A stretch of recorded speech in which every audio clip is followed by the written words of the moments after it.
Thank you for calling Ohio Attorney General Dave Yost's Help Center. We are committed to assisting you in any way that we can. Information you receive from the Attorney General's office is informational guidance. It is not legal advice. Any information provided to the Attorney General is considered a public record. Please note that your call may be monitored or recorded for quality assurance purposes.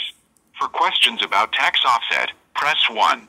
For questions about a debt owed to a state agency, press 2. For guidance on how to report unemployment identity theft, press 3.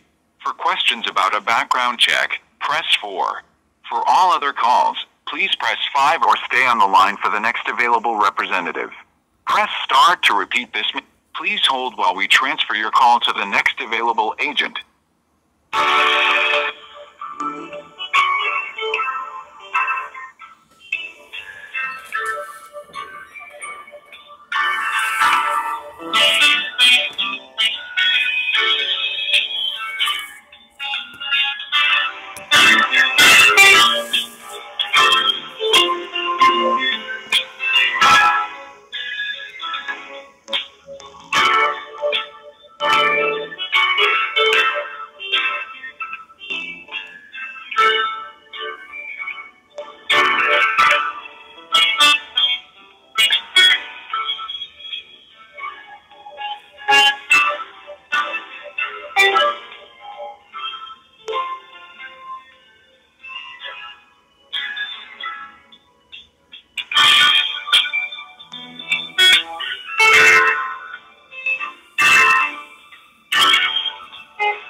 All representatives are currently assisting other callers.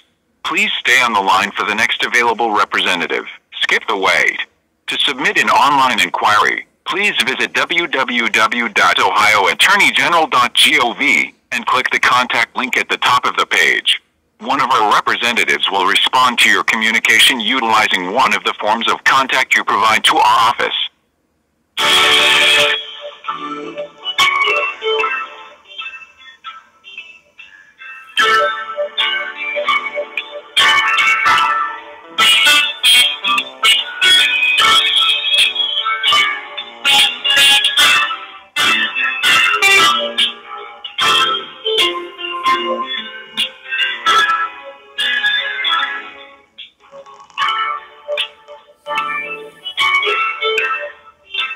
Information provided by Ohio Attorney General representatives is general guidance, not legal advice. If you need assistance with a legal matter, you may reach out to your local bar association to receive a referral to a local attorney.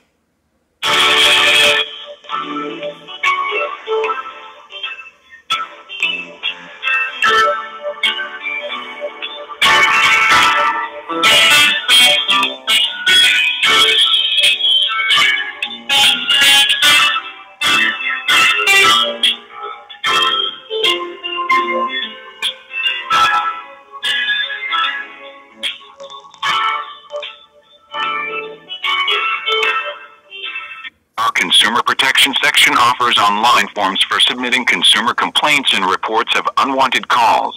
Please visit www.ohioprotects.org to submit either form and skip the wait for a representative.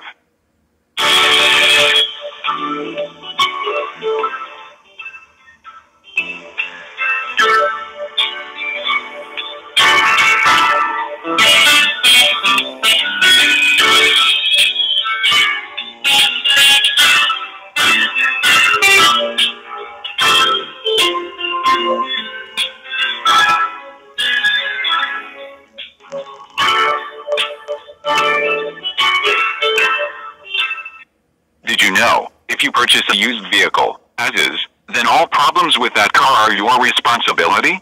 Before you purchase any used vehicle, make sure you get the vehicle inspected by a trustworthy, independent mechanic. For more information, visit www.ohioattorneygeneral.gov/individuals and families/consumers, or hold the line for the next available representative.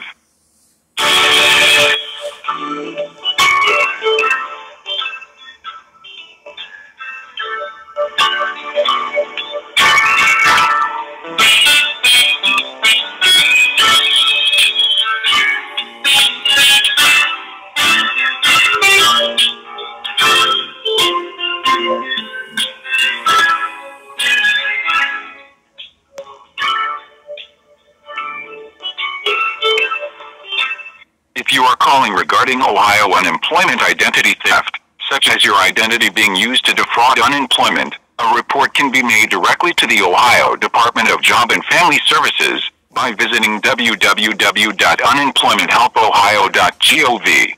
Unfortunately, our office is not able to assist with these matters, and they must be addressed by ODJFS.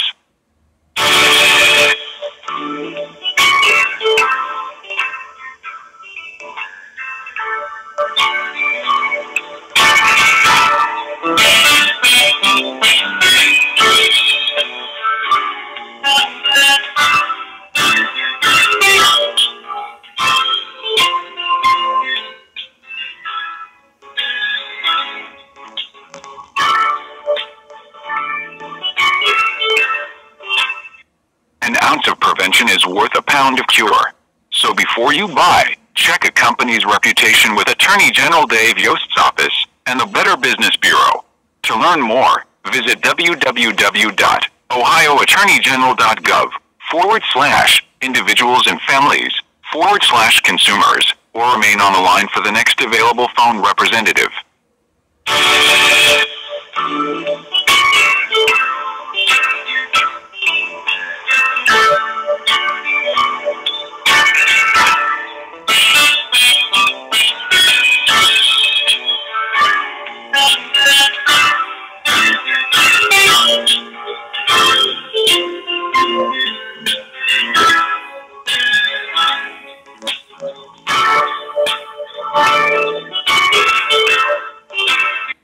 Are you concerned about financial scams that might threaten your family? Have you been a victim of crime, including identity theft?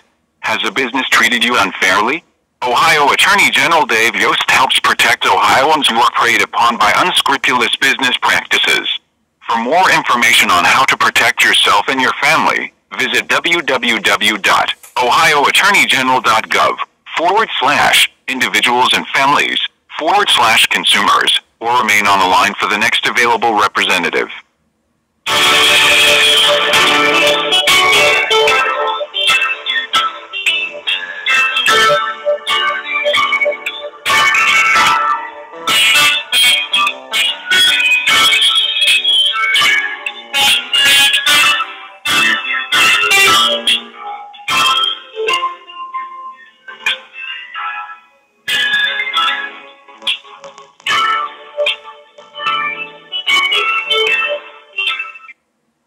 To get your tax refund? You might see offers for fast cash refunds or instant refunds, but watch out. These are usually high-cost loans, known as refund anticipation loans. Find more consumer tips at www.ohioattorneygeneral.gov/individuals and families/consumers, or hold the line for the next available representative.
All representatives are currently assisting other callers. Please stay on the line for the next available representative. Skip the wait. To submit an online inquiry, Please visit www.ohioattorneygeneral.gov and click the contact link at the top of the page. One of our representatives will respond to your communication utilizing one of the forms of contact you provide to our office.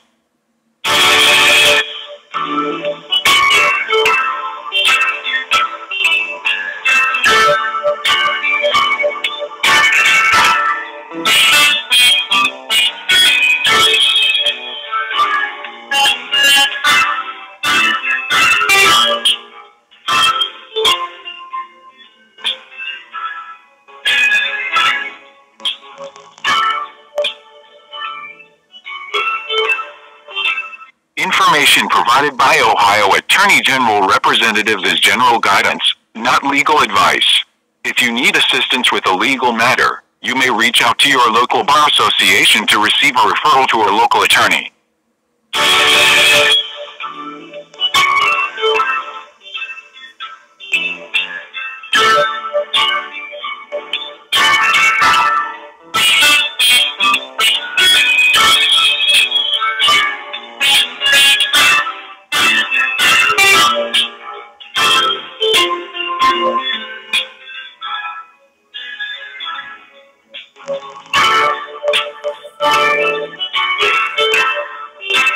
Our Consumer Protection section offers online forms for submitting consumer complaints and reports of unwanted calls. Please visit www.ohioprotects.org to submit either form and skip the wait for a representative.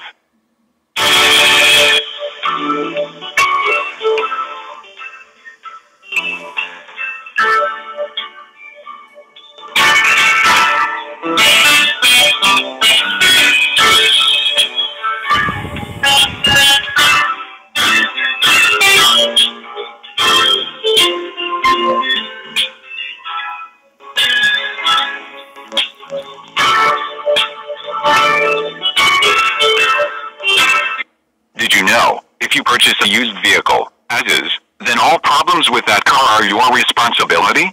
Before you purchase any used vehicle, make sure you get the vehicle inspected by a trustworthy, independent mechanic.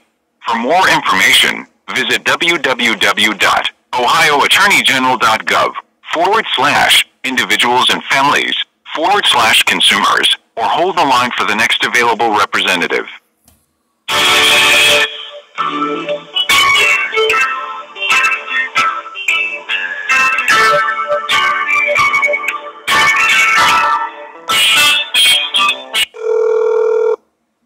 Welcome to the office of Ohio Attorney General Dave Yost. My name is Emily. Have you contacted us about this topic before? To be honest with you, I'm not 100% sure. Okay, what's your first and last name? Is it necessary to give you all the information? If you prefer to remain anonymous, you can as well. We just log all of our calls here. No, I got you. I mean, you can refer to me as Brandon. I just don't feel the need to give all the other, quote-unquote personal information, because I'm not looking to necessarily contract with the Attorney General's office. I just want to provide some information. Okay, how can I assist you today? So, I went through what I consider a wrongful conviction and a color of law process around the Muskingum County, Zanesville, Ohio area. And as I was doing some research, I was researching the concept of home rule for the state as it pertains to the Ohio Constitution in, I think it was Article 18, Section 3, if I'm not mistaken. Don't quote me on that. But I was reading, there's a brief that was supplied by the Legislative Service Commission staff. And I was reading in this brief, there's a section here on page, looks like page 2, I believe. Yeah, page 2.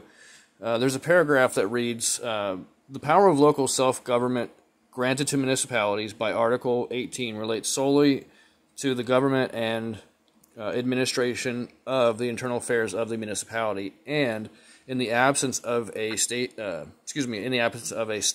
conferring a broader power, municipal legislation must be confined to that area.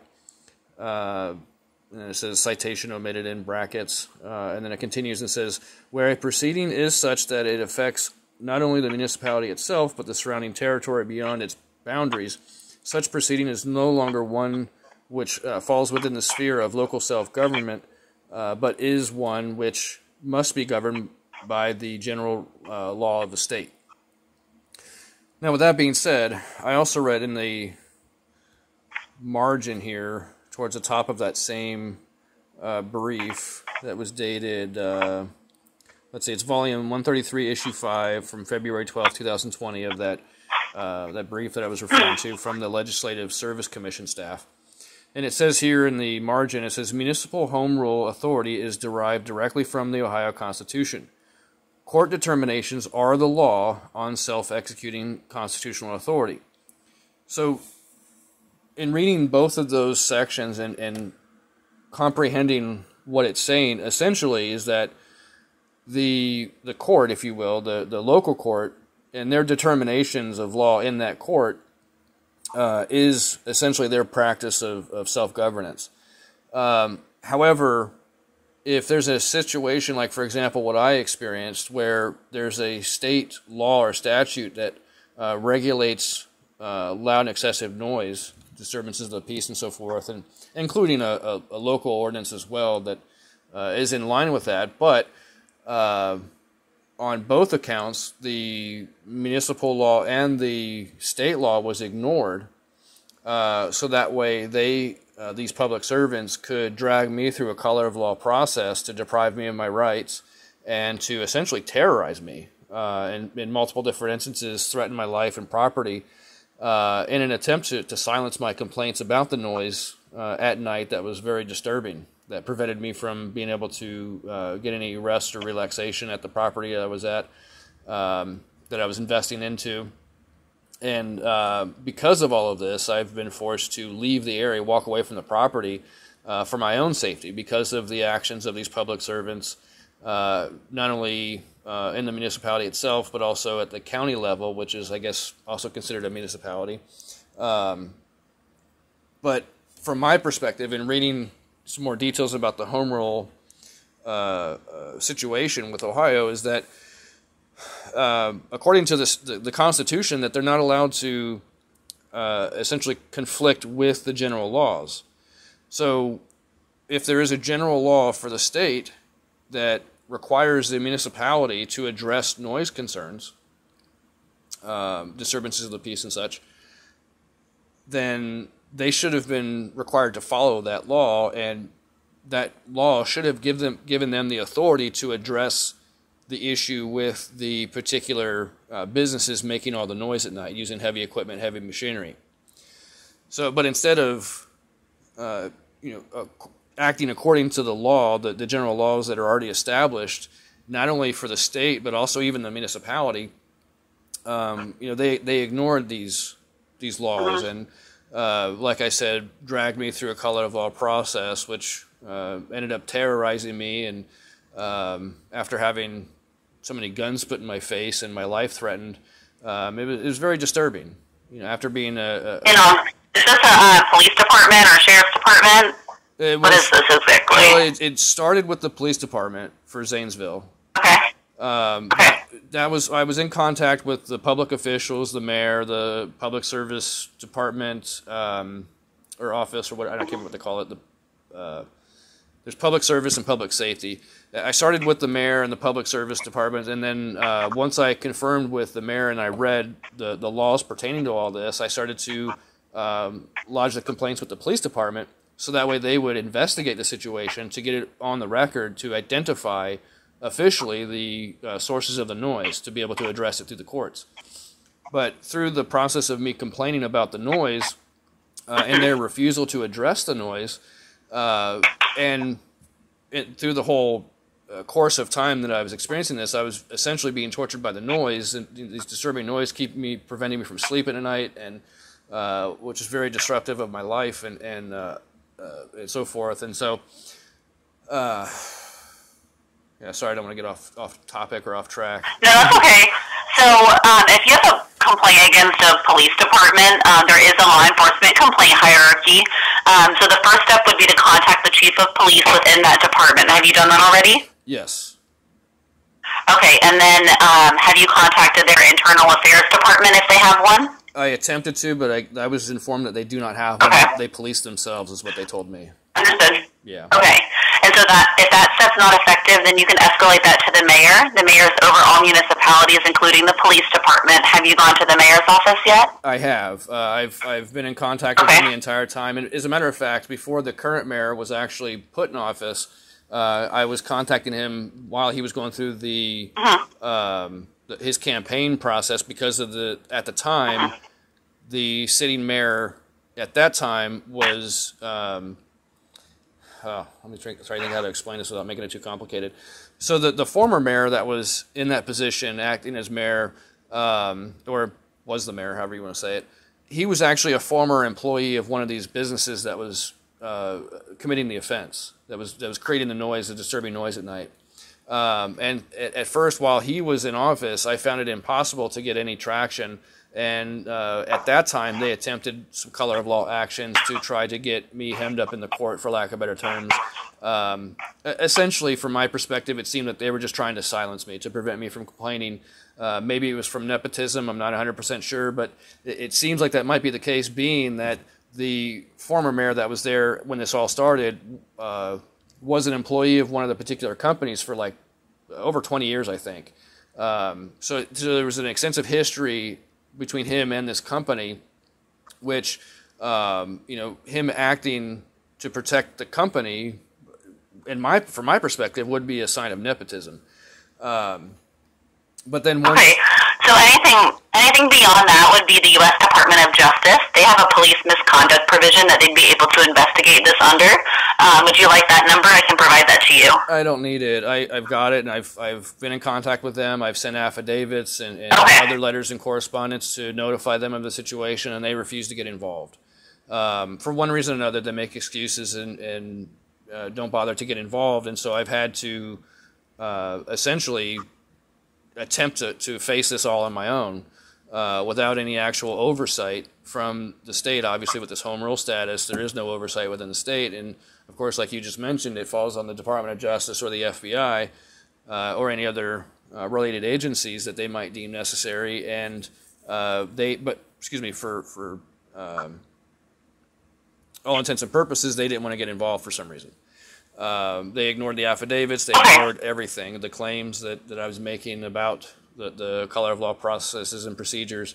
And honestly, what it comes down to is, what was that term? The honest services fraud, where as an investor into the community, I expect these public servants to act accordingly and abide by the established laws and the constitutions in their oaths of office.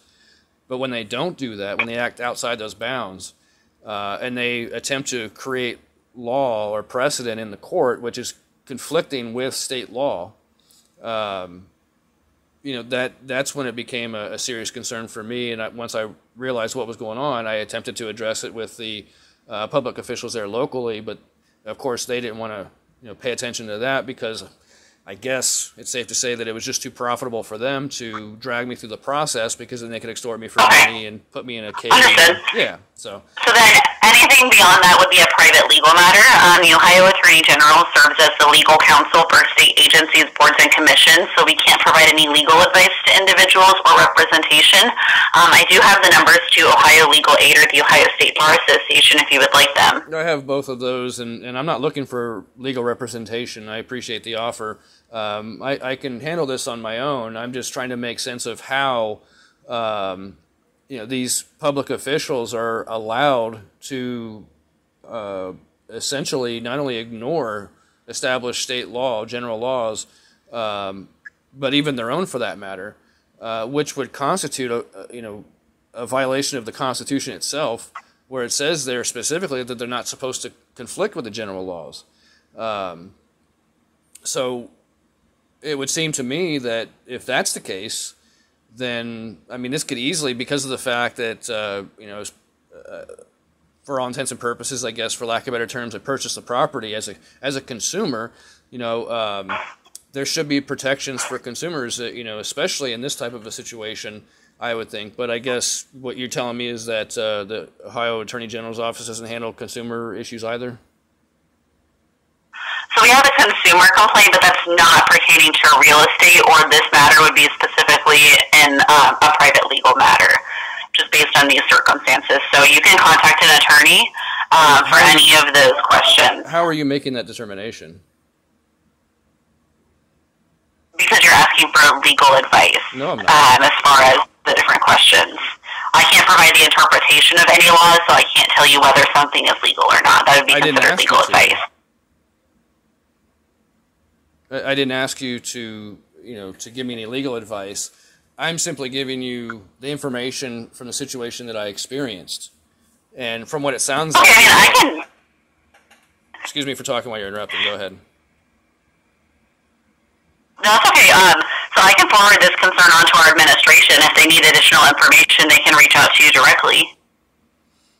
Yeah, I mean, that would be great if somebody would pay attention, because like I stated, the Department of Justice and FBI, I mean, if half of the stories out there are correct about the corruption and cover-up and scandals and stuff, no matter which side of the aisle you want to look at, for one reason or another, it seems like they're not really interested in handling these types of situations. So at some point, if this home rule state designation, or whatever you want to call it, is actually being utilized to deprive the people of rights and property and livelihood and the pursuit of happiness, then, I mean, from my perspective, that's a direct contradiction and conflict of not only the Constitution, but also the general laws.